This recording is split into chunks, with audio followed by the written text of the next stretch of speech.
Балалар, бүгінгі сабағымыздың тақырыбы тікбұрышты үшбұрыштың сүйір бұрышының тригонометриялық функциялары. Оқу мақсаттары: тікбұрышты үшбұрыштың қабырғаларын қатынастары арқылы бұрыштың синусы мен косинусы, тангенсі және котангенсінің анықтамаларын біледі.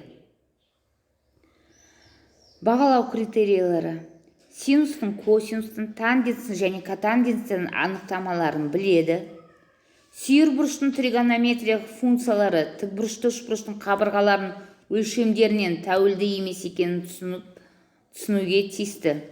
Және әрбір тригонометриялық функцияға тапсырмалар орындау білуі керек. Енді балалар, бірінші, екінші, үшінші қатарға сіздерге жеке тапсырма беремін. Сол тапсырманы орындап көріңіздер. Тікбұрышты үшбұрыштың сүйір бұрышына іргелес жатқан катеттің гипотенуза қатынасы осы бұрыштың косинусы деп аталады. Ең алдымен суретке назар аударайық. Суретте бізге ABC тікбұрышты үшбұрыш берілген, Б бұрышы сүйір бұрышы. Енді сүйір бұрышына іргелес жатқан катет бізде Б катет. Іргелес жатқан катеттің гипотенуза қатынасы деп тұрғы. Сондықтан косинус альфа тең Б мен С-ның қатынасы. Тікбұрышты үшбұрыштың сүйір бұрышына қарсы жатқан катеттің гипотенуза қатынасы осы бұрыштың синусы деп аталады. Ең алдымен сүйір бұрышын анықтап алайық. Синус бұрышы бізде Б бұрышы. Б бұрышына қарсы жатқан катет А, іргелес жатқан катет Б. Сүйір бұрышына қарсы жатқан катет пен іргелес жатқан катеттің қатынасына тең болады. Синус альфа тең А мен С-ның қатынасына тең болады. Тікбұрышты үшбұрыштың сүйір бұрышына қарсы жатқан катеттің іргелес жатқан катетке қатынасы сол бұрыштың тангенсі деп аталады. Суретке назар аударайық. Бізде ABC үшбұрыш, тікбұрышты үшбұрыш берілген. Ең алдымен сүйір бұрышын тауып алайық. Сүйір бұрышы Б.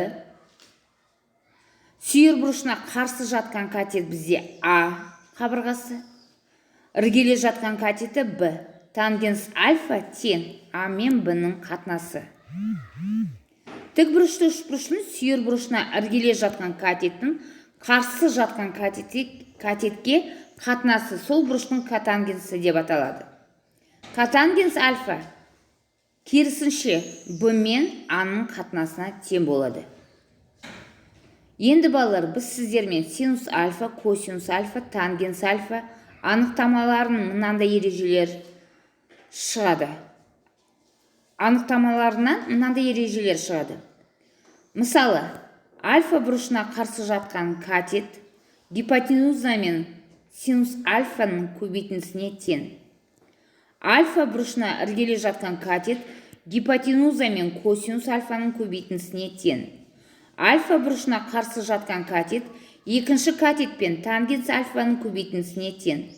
Енді балалар, топпен жұмыс жасап көрейік. Сіздерге тапсырмалар берілген, сол тапсырмаларды орындап көріңіздер. Келесі балалар, сіздерге үй тапсырмасы беріледі. Тақтада үй тапсырмасы жазылған, сол тапсырмаларды орындап келіңіздер. Бүгінгі сабағымызға рефлексия жасап көрейік. Балалар, әр оқушыға парақ таратылады. Сіздер сол параққа сөйлемді аяқтап өз ойларыңызды жазу керексіздер.